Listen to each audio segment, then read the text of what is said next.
La France bouge, la saga du jour. Inoxa, ce nom vous dit peut-être quelque chose. Vous avez peut-être déjà acheté certains de leurs produits en pharmacie, surtout si vous avez les yeux fatigués ou sensibles.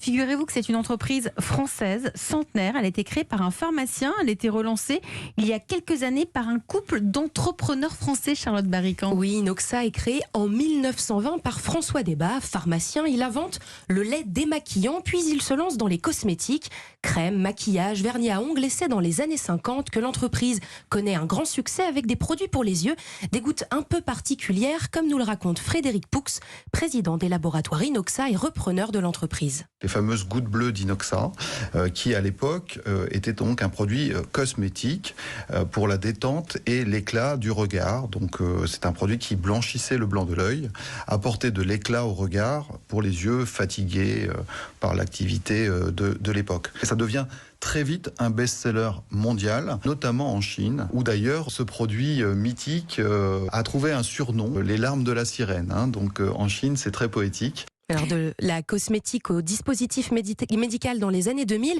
l'entreprise Inoxa se spécialise de plus en plus avec un objectif, lutter contre la sécheresse oculaire qui pourrait devenir le nouveau mal du siècle. On passe de plus en plus de temps devant nos écrans et selon la Société française d'ophtalmologie, près d'un tiers de la population adulte mondiale souffre de sécheresse oculaire. Et Inoxa a fini par être cédé par la famille du fondateur à la fin des années 90 à un groupe pharmaceutique qui lui aussi a fini par mettre en vente l'entreprise.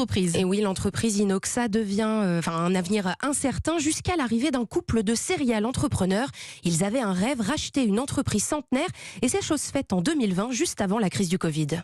Courageux entrepreneurs que nous sommes avec mon épouse.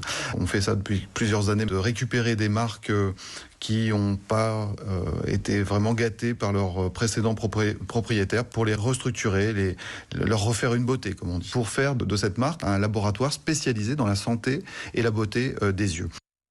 Alors, les repreneurs, ils s'appellent Frédéric et Laetitia. Eux, ils travaillent toujours chez Inoxa. Ils ont gardé l'ADN de l'entreprise. Ils fabriquent au même endroit, et ça depuis le début. Et oui, c'est à côté de Strasbourg. Frédéric et sa femme Laetitia ont développé la gamme de produits depuis. Aujourd'hui, au nombre de 10, tous créés en collaboration avec des spécialistes de la santé des yeux. Et une chose est sûre, reprendre une telle entreprise, cela engage beaucoup de responsabilités. C'est un bout du patrimoine pharmaceutique français, 100 ans d'existence en pharmacie en France. Mais d'un autre côté, cet héritage que nous défendons, c'est un challenge pour des entrepreneurs comme nous.